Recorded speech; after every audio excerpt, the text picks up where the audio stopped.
Welcome to the Simpleton Podcast, the most popular podcast in eternity. Welcome, Laura Hehman. Thank you, Clark Massey. I do believe we are the most popular podcast in eternity. I'm not totally ashamed of that. This podcast will be about very earthly matters. We are going to do a economic survivor man role-playing game where I have structured the game and Laura will play. And just to make it really like a role-playing game, we brought 2 D6s that we're going to roll for character advantages. I did not know what that was before 10 minutes ago, so please don't lump me into that. I think I'm being lame. Type of person.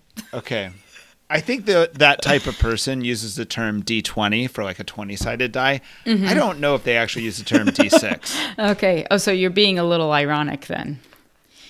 Well, it does or make are it. You? I don't know. All right. We're kind of addressing a question that could be addressed philosophically, but also just kind of needs addressed in real life, which is kind of like, what does it mean to be Catholic? What's a Catholic life look like? You know, and I've argued in the past you shouldn't actually have a picture. It's much more about like giving yourself over to the Catholicism and then your life happens, you know? Mm-hmm. The reason why I think this is interesting is I think we're giving young people kind of mission impossible for some of them. And if Laura and I work with a lot of young 20-year-olds, people in their young 20s, and this is becoming obvious to me that there's some disconnect between their expectations and what they're getting themselves into. And I think for the rest of us, I think there's people who listen to this podcast who literally are in the midst of this problem we're going to talk about today. And there's also some of us who have kids who are getting ready to go to college and kind of become that young 20-something. And we have to ask, how do we like get their expectations right? Or how do we help them so they can achieve more than what we're going to talk about? Mm-hmm. Okay. Mm-hmm. I think we can start with character development if you were ready. All right. Okay. There's 2 young fans of the Simpleton Podcast. They both started listening to it separately about 15 years ago. Wait, am I one of these people? Is that the idea? Well, you're going to be, this is your character. I'm building up your character. I don't know who I am yet, just to be clear. So, all right. Yeah. Okay, about 15 years ago, there's 2 young college students. They both start listening to the Simpleton Podcast. They're very moved by the words of Laura Hehman. Mm-hmm. And they think, we want to live this radical Catholic life. And what's being proposed to them at the Newman Center is, hey, you could become a priest, you can become a nun, or you can become a family that's open to life and live this great life with the church. Very freeing, very beautiful. And it is. And the young man sees the young girl at Mass and thinks she's cute. And he proposes to her and they get married. His name is Avery Meddy.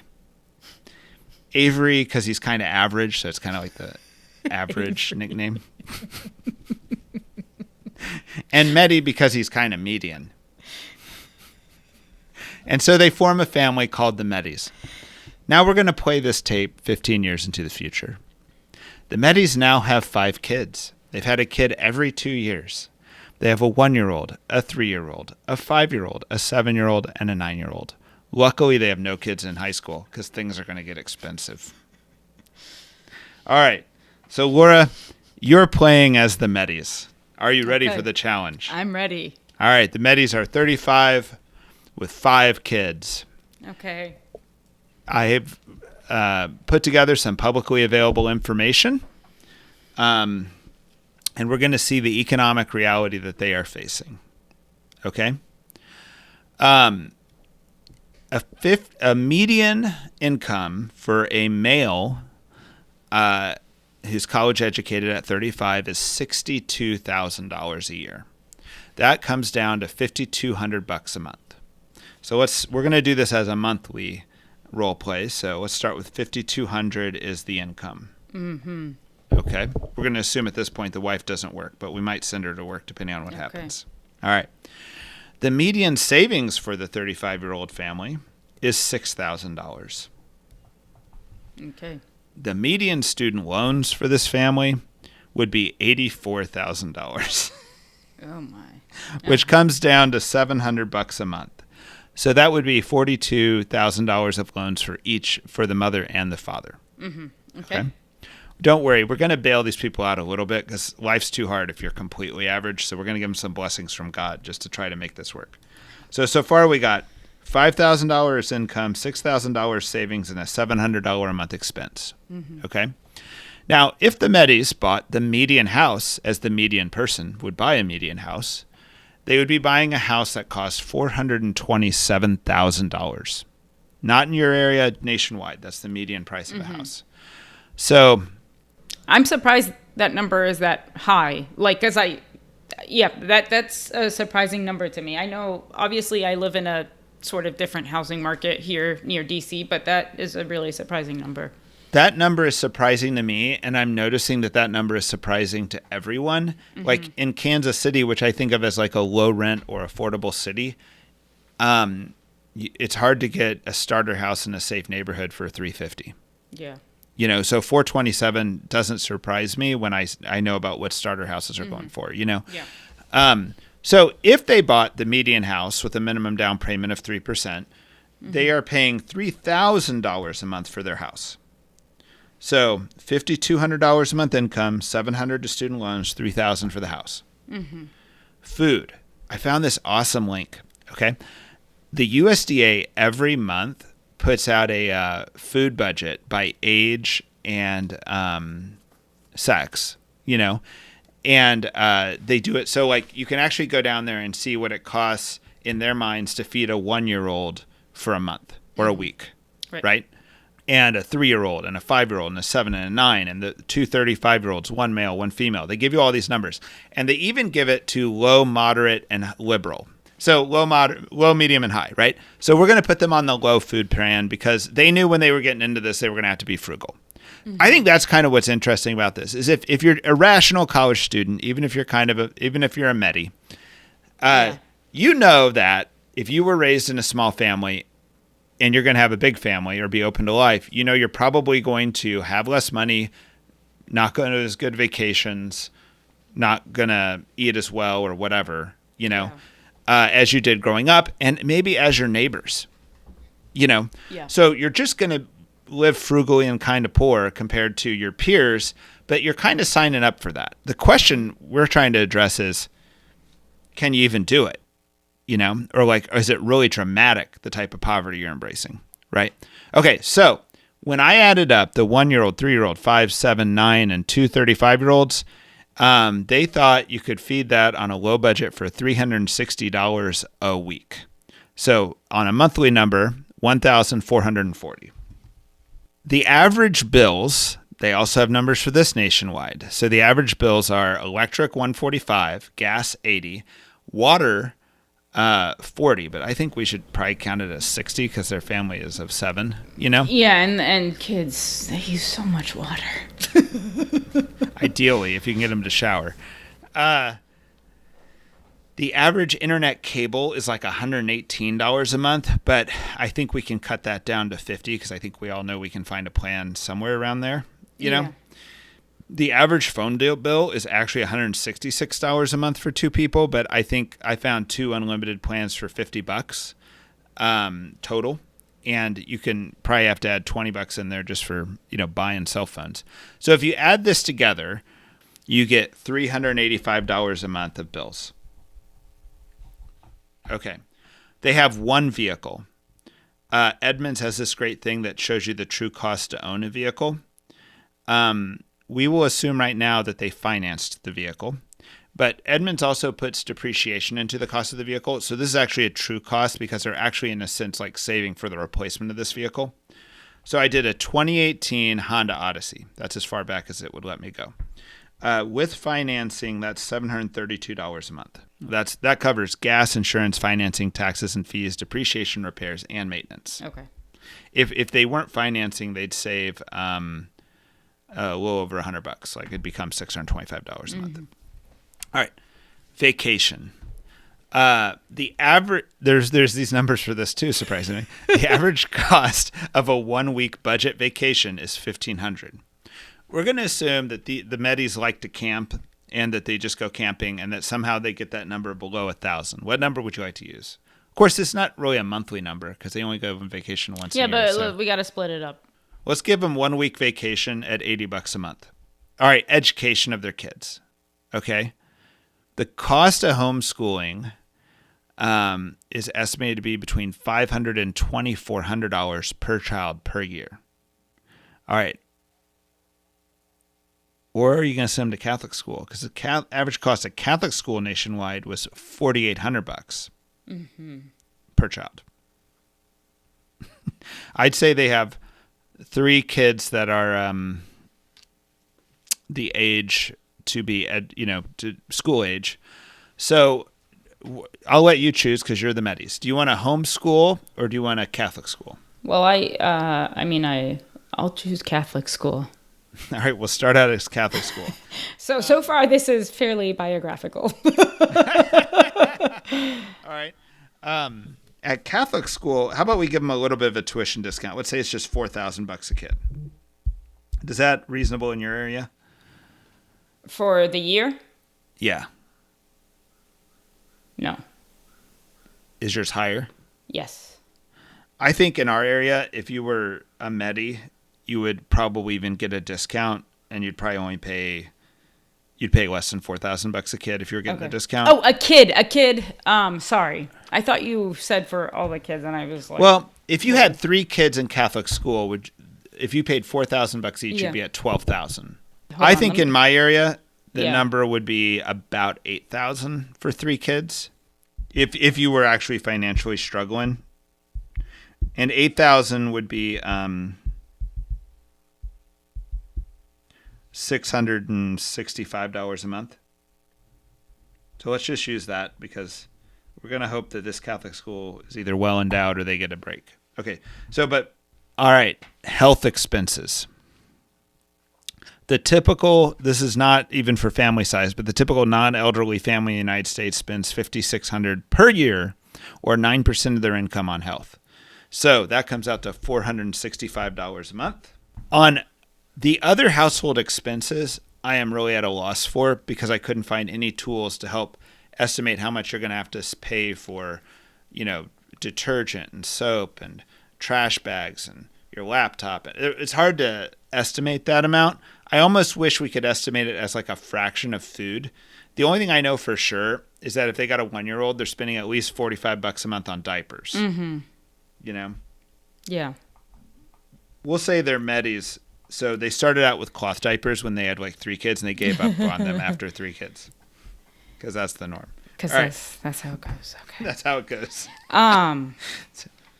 So $45 for diapers, but how much do you want to throw in for the rest of everything else? $300? I don't know. Yeah, like clothes. Yeah. They're big into thrifting. The Medis like thrifting. Yes. Mm-hmm. So what do you want to say is their clothes budget?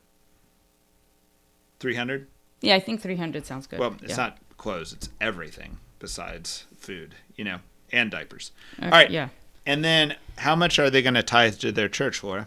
$10 a week? $40 a week? Let's put it at $10 a week. So $40 a month. For those of you playing at home, Laura and I just did all the math. When you add up all the expenses we just discussed, what did we end up with, Laura? $7,852. So what's their monthly budget deficit? So that's $2,600 more than they earn per month, or that the husband earns per month.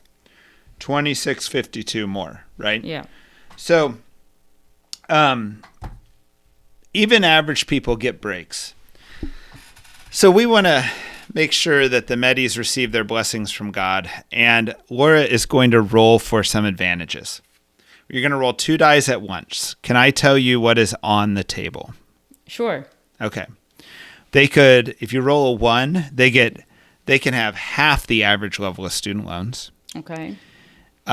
If you roll a 2, they could have no health emergencies, which will cut down their health expenses by a lot that year. If you roll a 3, they could own their car outright.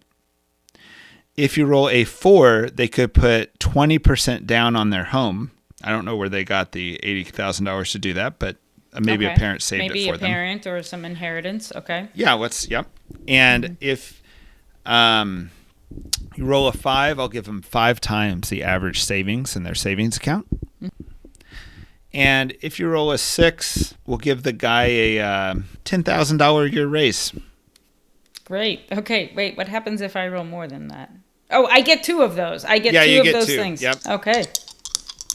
So can I roll? This is going to modify the Medis. They got lucky. They didn't get lucky. Luck is a heresy. They got blessed. They got blessed. By 2 D6s. The heavenly D6s are going to roll to see how God chose to bless his family so we can figure out their financial situation. You ready for this? What do you got? A 3 and a 2. All right. Laura, your character. Were very prudent. And early on in their marriage, they saved. And they were able to buy their car outright. Wow. Okay. And this allowed their car payment to go from $732 a month to $625. Also, these are abnormally healthy people. Okay. So on years when they don't have a baby, they are not. Maybe they're doing home births even. They're actually saving more than the average person does on their medical because they're taking care of their health so well. We're going to divide their medical expense in half from $5,600 to $2,300 a year, which would bring it from $465 a month to $232.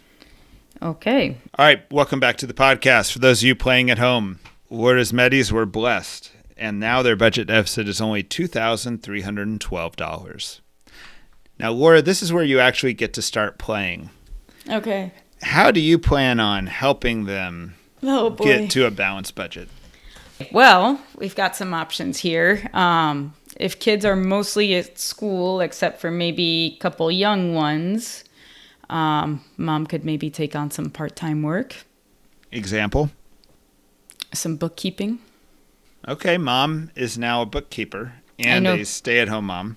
Mm-hmm. All right. We have at least one listener who's done this. I know 4 people that have done that. Oh, okay. What do you think the bookkeeper makes an hour? Oh, geez. I've never asked the bookkeeper. What do you think the bookkeeper makes an hour?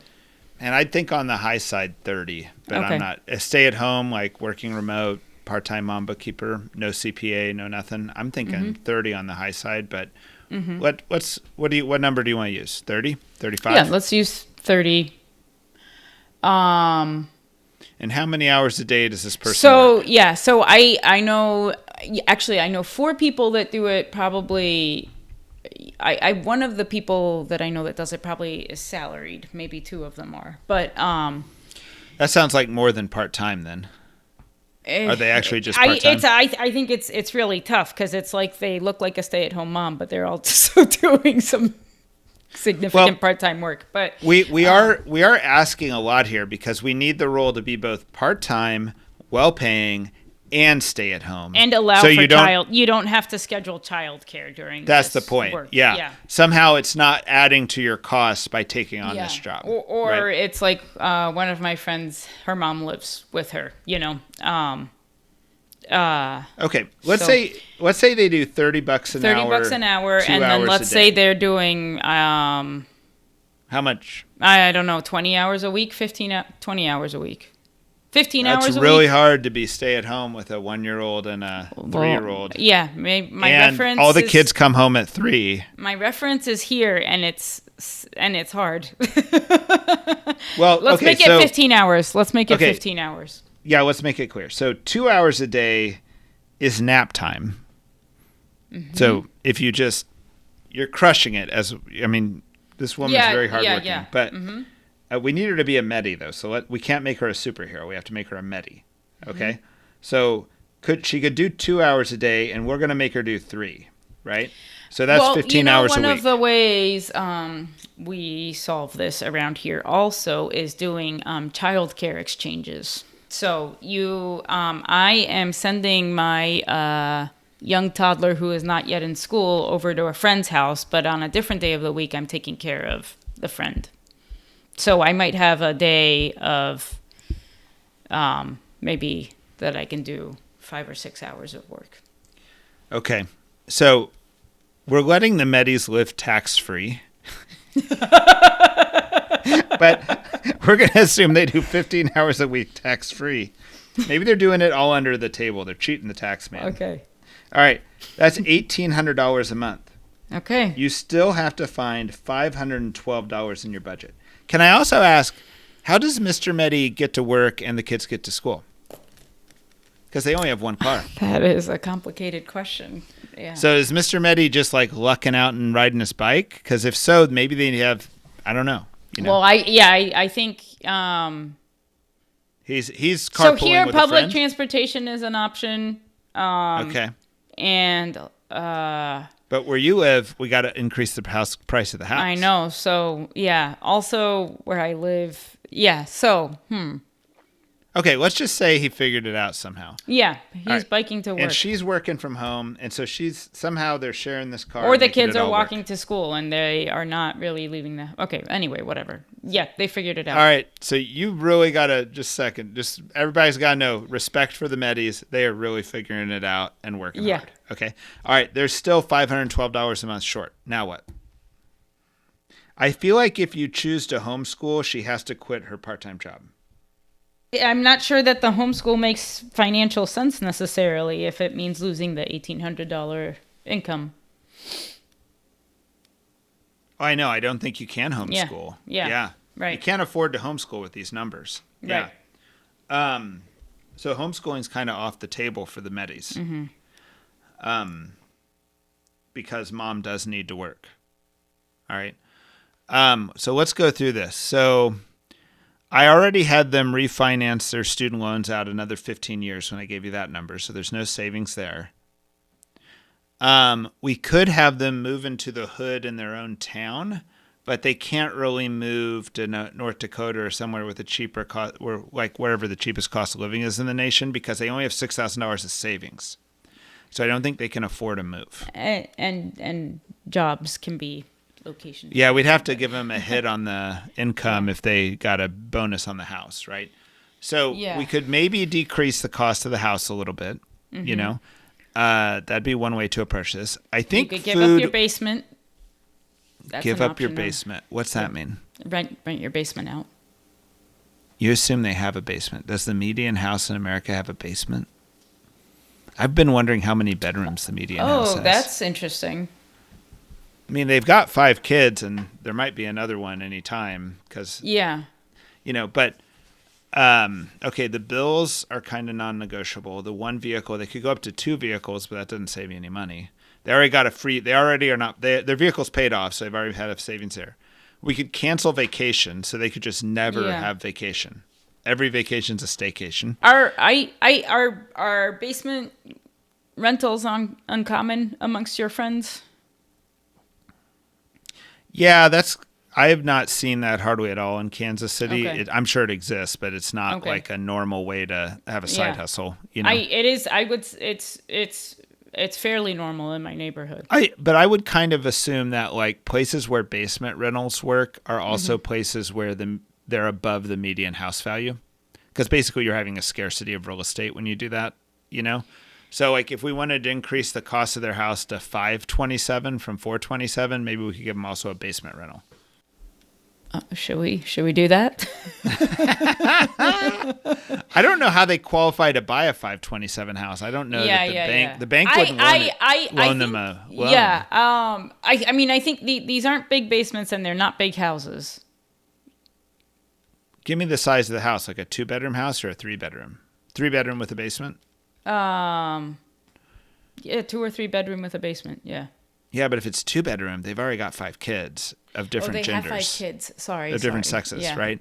So they kind of need the space. So you need 3 bedrooms to have that number. And they're, So they kind of need the 3 bedrooms. So I don't think there's space in their house. Yeah.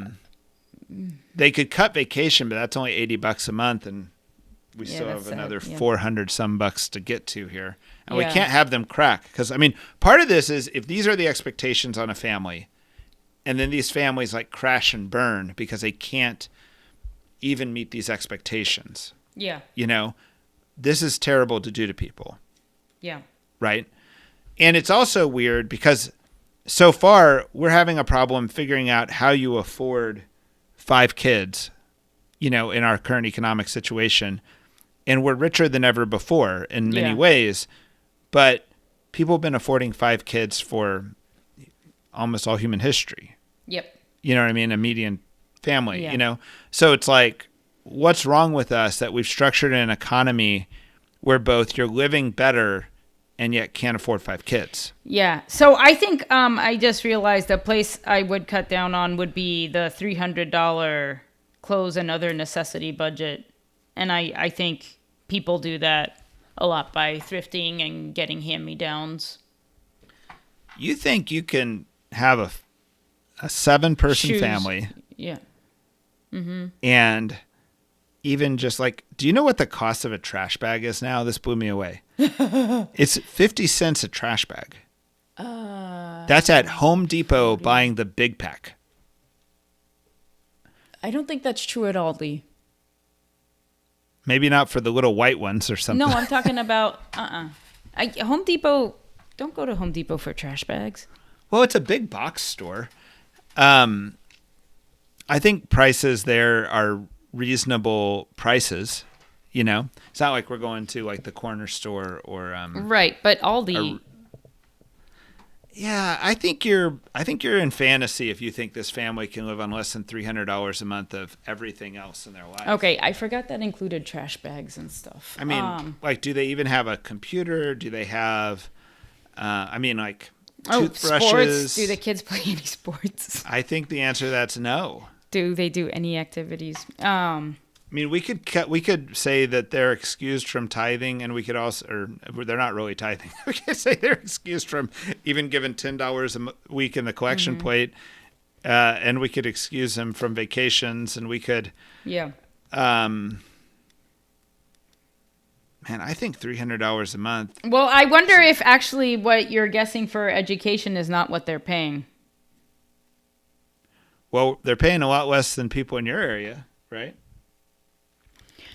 You know what's wild? Well, even if they got the education for free, their budget would now make sense.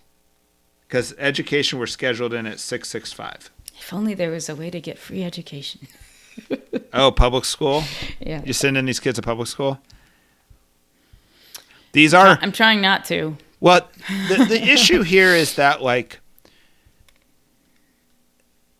with homeschool and public school, if you have exceptional parents, you can do both of those things. Yeah. Yeah, because exceptional parents can be great teachers, But once you get to average or even below average, like maybe their education wasn't so good, now you're kind of getting a crummy homeschool education, right?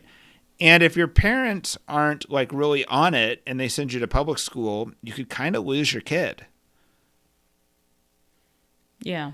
I mean, I think I'm saying something that a lot of people feel right now. We have some friends that are Protestant converts. I'm a completely public school educated person, and my Protestant convert friends, one of them was, and she goes, I always thought I'd send my kids to public school, and now I'm like, hell no, over my dead body will I send my kids to public school. Yeah.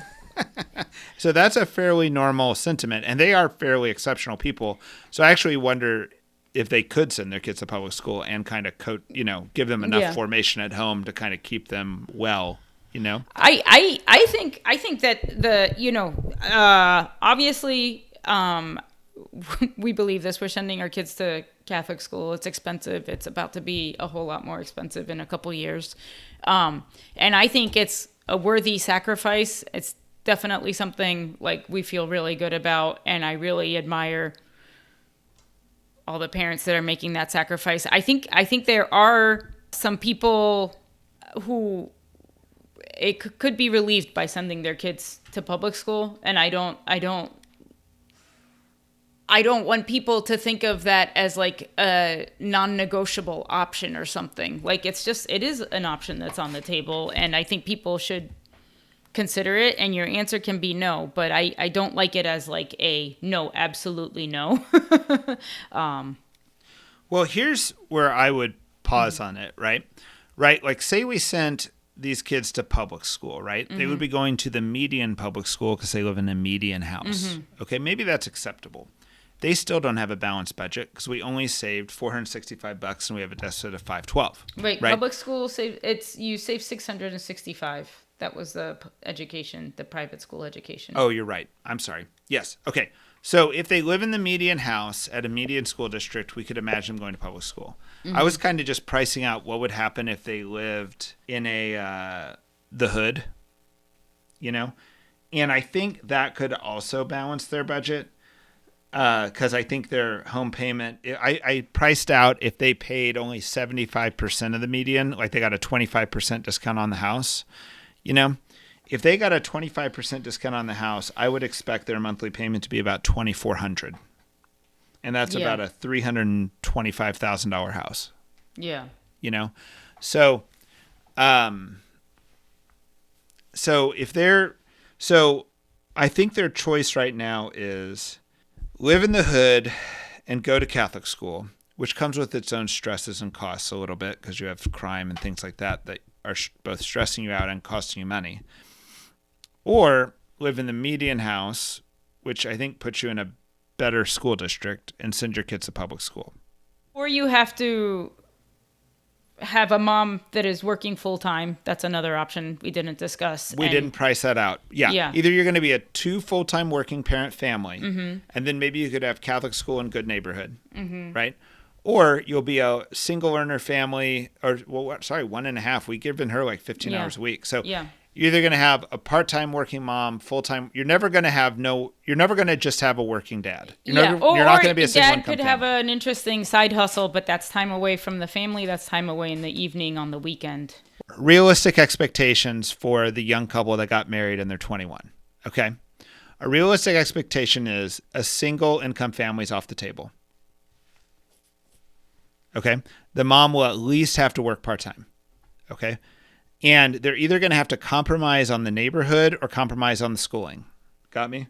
And I think that's what we need to be like, almost like coaching people that like, if unless you've got some special high earning thing, that's kind of the life that you're expecting.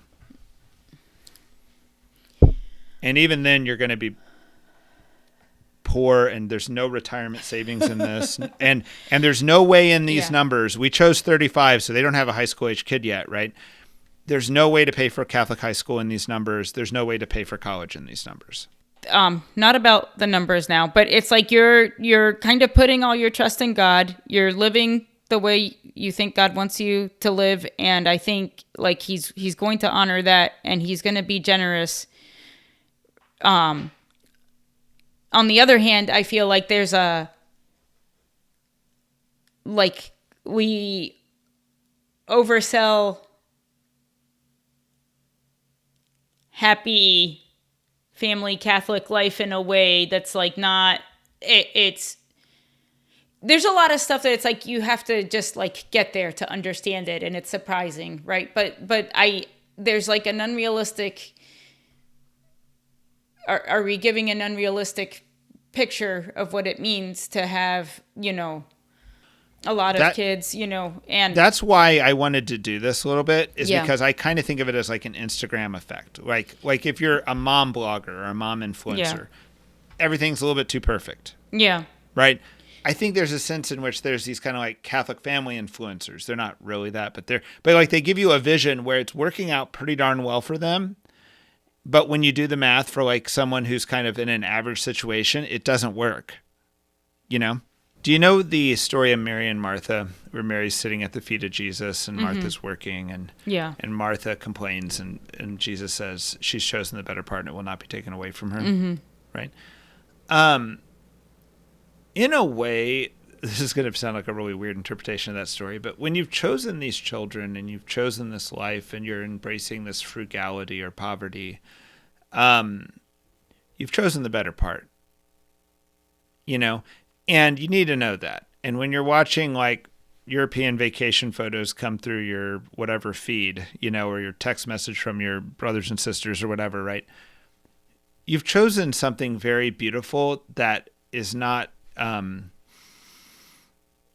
it's not something that you can summarize in a photo often, and you need to, there's a sense in which, we do need to just appreciate that beauty that we have chosen, even though it comes with, you need to get real realistic about what the cost is. Yeah. It's not good to pretend like you're going to have it all. Yeah. I would almost like to take this conversation as to like, what do you tell the 21-year-old and what do you tell the parent who maybe didn't grow up in this situation? Yeah. I graduated college in 2005. And when I graduated college, you could get basically whatever degree you wanted. It could be like a nothing degree, and you were going to have a job, right? And that has not been true for a while now. And I think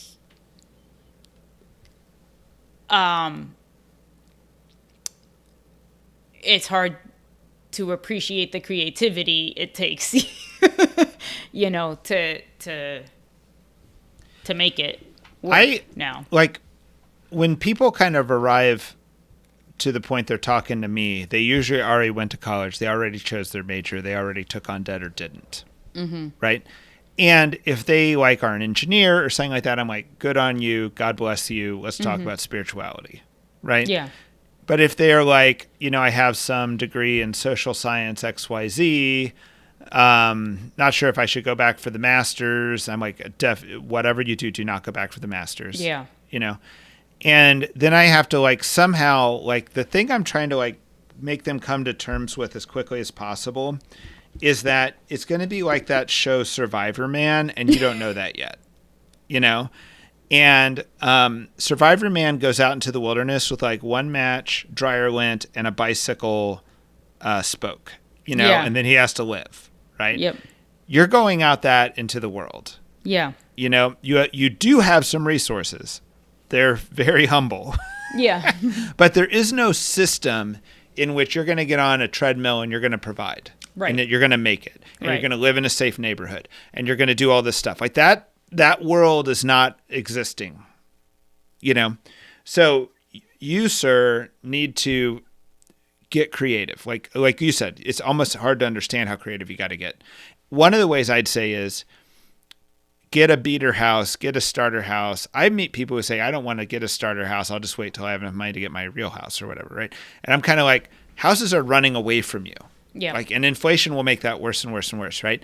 You want that beater house so that you're running with the price of houses. Mm-hmm. There was a woman 20 years ago in DC who said this. It was actually a mom of one of our old missionaries. She said, the only way to afford a house in DC is to own a house in DC.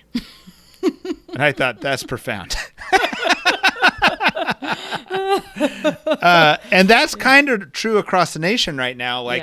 You got to get on that little property thing, get your house, get your 2 bedrooms in the hood, and deal with it in your youth. And then you'll have like a way to get you'll have your down payment for the good house later, But I don't know, like I'm still struggling. Like I have these discussions fairly regularly. Like I've got a couple that just started dating and they have 0 career prospects, both of them. Yeah. And I feel like I need to pull them aside and be like, all right, I love that you're dating. This could be a real love. Yeah. What are you going to do? Yeah. Yeah. So, because you guys need to start thinking fairly urgently about it. Yeah. Well, I someone in our area was asking for advice, for like a young family, one income, and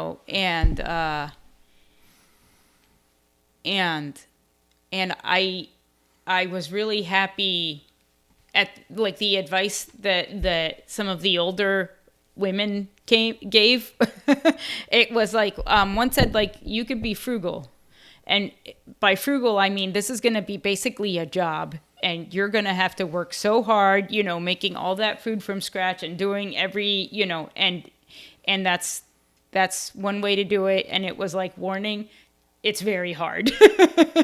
And another person said, like it's hard. In fact, it's too hard. And we had to solve the problem by, becoming a dual income family.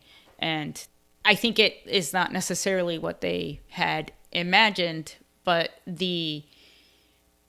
the idea that I understood she was getting across was that the stress and kind of suffering of like living by such a tight margin was so hard on the family. It's like you don't want to put your family in that situation if you can help it, and that's the like unknown cost of all this stuff. Like inflation, it's like how many divorces did that cause? And therefore, how many messed up childhoods? Yeah. Yeah. And because like everything that increases the stress increases the likelihood of failure. And it's so sad. But I just loved that it was like, because I feel like I always hear the oversell, and I thought it was unusual to hear these two pieces of advice, and I was happy it was being given. And maybe this is what the point of this podcast is too, right? But yeah. I've met families who, when they think they have to make their budget work, they always think in terms of frugality. They never think in terms of growing the pie. Mm-hmm. And that's a big mental issue. Yeah. Like most of the families I know are frugal. Right. And so for them to think they can 2x their frugality and not, put themselves into problems. Yeah. They need to start thinking about, how do I 2x my income?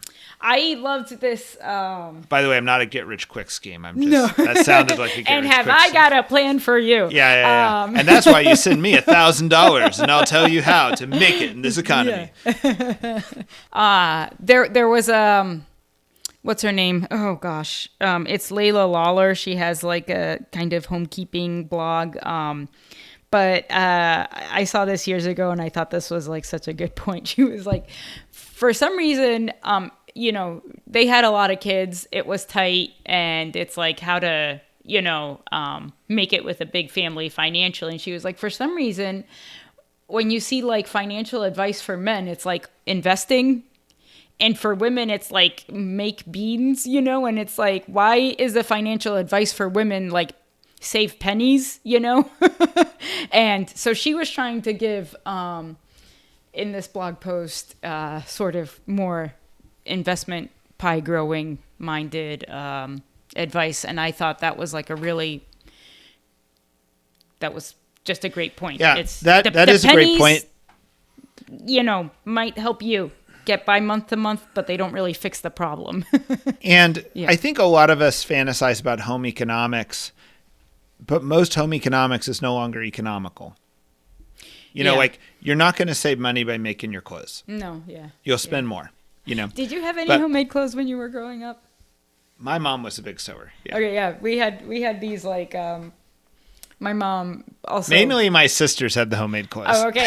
I had this like Disney character sweatshirt that my mom made. That's like one thing I remember. But at some point in my childhood, I was like, why, so I was young when I was like, why don't you make us clothes anymore? And it had flipped. The prices had flipped of it being more economical to just buy clothes. Sure. But really it's like, there's tremendous value in the homemade clothes. There's tremendous value in the homemade bread. There's tremendous value in the old home economic things. Yeah. But it's no longer a cash value because the economics have flipped. Yeah. Let's talk about one more thing. So, we each have multiple children. Mm-hmm. And they're all super above average. But let's pretend one of them was a Medi. Okay? How do you help that child get their start in the world, in a sense? Because like the way that, sometimes stupid Americans, we think that you're not supposed to help the next generation, but that's not even the majority of Americans who think that. But there are a lot of people I've heard that from, and it's the dumbest idea, right? Like your role as parent is to help launch them so that they maybe could be in a place where they don't have as many financial problems when they are married, right? And that could be through education. It could be through helping them just with a savings for a down payment or whatever. What are you thinking when you hear these numbers about a child of yours who might be a Medi and how you might want to help them out? So one is, the first thing I'm saying is trying to do a cost analysis of college. My sense is that college to me could have two functions. One is very idealistic. It's about wisdom. It's about learning. It's about all these things, right? And the other one is very much like you can't go out and spend $100K or more on an education that doesn't actually make you any money because you don't have $100K, you know? Yeah. You can't start life $100K in the hole for wisdom and then think you're going to economically build yourself out in this economy, right? That makes it a luxury. So either it's got to be professional at some level, but what I'm seeing is that this is my little article of faith right now, is there's always opportunities. They're just not you have to almost be excited to look for them though. And like right now I see opportunities in machining. Like it appears that with two classes at JUCO, you can get a machinist job, and with a machinist job, you can get a 6-figure salary eventually, which you still have to be. You can't be below average and be a machinist. I don't think Americans realize how much intelligence goes into just machining, but you could probably be average. You could probably be the average math student and be a machinist, but maybe not. And then the other thing I would say is the plumbers right now are killing it, the licensed ones. I would go work on radiator systems because I probably I don't know if I told this story on the podcast yet, but like, my boiler went out that feeds my radiator system. Mm-hmm. My first quote was like $1,400 for a new boiler installed. Mm-hmm. The boiler costs, with all the parts, about $5,000. Right? And then I started trying to figure out what the hourly rate was of this plumber. It had to be $800 or more. Yeah. Which $50 an hour is $100K a year. $800 an hour is like beyond brain surgeons, And so you'd only have to do like 4 boilers a year to like support your family, or 5 or 6 or something, But so I think there's little opportunities like that, where you have to be like, okay, you're going hardcore into, heating system plumbing. You're going to have to apprentice, or you're going to have to go work for free underneath this guy. But then once you can do it, your income's incredible. Yeah. Anyway, I'm trying to replace my own boiler right now, and I'm filming the process, and I'm trying to convince Ben that we want to release it on our YouTube channel. Man repairs his own boiler. Yeah. Harry homeowner, replaces his own boiler. Oh, my next quote was, the next plumber came in, knew I had a $14,000 quote, knew I was thinking about doing it, told me I should not do it, told me it was a terrible idea to do it, that he's like, you could do your hot water heater, which I've done. You could do this, which I've done, but don't do your own boiler, is what he said, right? Then he came back with an $18,000 quote, almost like he's daring me. Oh. So he dared me, and winter is coming, and my boiler is not installed yet, although it is moved into place.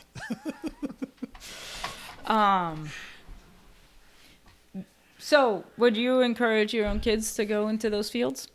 Absolutely. Yeah. Only if they can be with the boiler thing, you have to be self-employed. I would be like, look, you need to have your own truck, your own tools, and be available. On the machinist thing, SpaceX right now is so short on machinists. I think they've got moved to Texas, make $100K as a machinist, I looked up the first posting, I looked up in the DC area for a machinist was $42 an hour with the 2 certifications, and full benefits, dental, health. Yeah. So that probably comes out to $100K without benefits. Yeah. But that's like, to me though, that's like, at this moment, that's a way to go.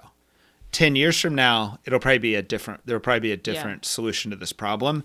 But I think you have to I think we're doing too much of assuming. I think this is why boomers are getting made fun of. And Laura, you and I are half boomer, even though we're technically not. But the young people are calling us that. Yeah. They're being made fun of because the boomers are like, hey, just go to college or get a master's degree. You'll be fine. Yeah. And what are you complaining about, right? And it's like, what you're complaining about is you can't feed your family, and you're going to be 5 kids in a 2-bedroom house in the hood or something, Like that's the magnitude. And by the way, the third group of people, there's the parents with kids who are raising, there's the 21-year-olds who need to talk to, and there are people right now living economic survivor man who are 35 years old with 5 kids listening to our podcast. God bless you. I know you're suffering. I know you're struggling. And hug your husband and wife because you're doing a good job, even if it feels like you can't tread water. Yeah. And that's real. And don't fall for the Instagram, ballerina farm. I'm not against ballerina farm. I just love the name. Like we're farming ballerinas here. A social problem we have right now is that people aren't having kids because of what they believe the expenses to be and all of that. Having done this work, are they wrong? Yeah.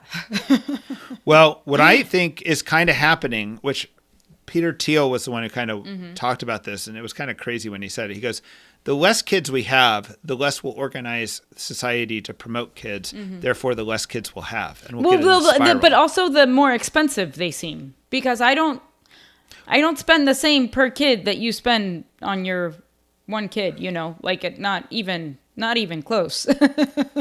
Well, let's take Peter's point for a second, though, right? Like the less you invest in daycares, the less you invest in the neighborhood school, the less you worry about the education being problematic, So it makes it harder and harder and harder for families to have kids. Then they have less kids. And then the next generation invests even less in the child infrastructure and makes it even more expensive. Like the less restaurants are going to cater to serving families, the less families there are. Right. Therefore, then there's even less families. Therefore, there's even less restaurants that will cater or whatever, I think there's a cycle. I think we've already built that in, like inflation.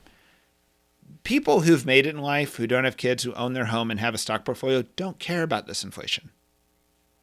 They just don't care because, it kind of sucks at the grocery store, but their stock portfolio is going up so fast and their house going up so fast. They're doing great. They're like, give me more, sir. Yeah. But if you're like, I'm trying to buy my first house and every time I think I'm going to make it, it's run away and I can't save anything because all my bills went up, those people are suffering. Yeah. But we're not building our society for those people. Yeah. And that's distressing, but anyway. Yeah. But that's really not our problem. Like one of my whole thoughts with this, in a sense, we're not really trying to figure out how to fix society. You're just trying to figure out how to live and love within it. Yeah. And that's where we need to help this question. Yeah.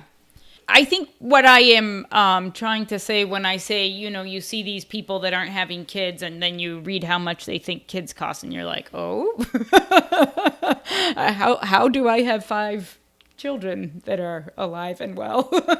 There is a beautiful thing that's just with every child God gives you, he expands your capacity and he provides. And why are you taking that as an article of faith?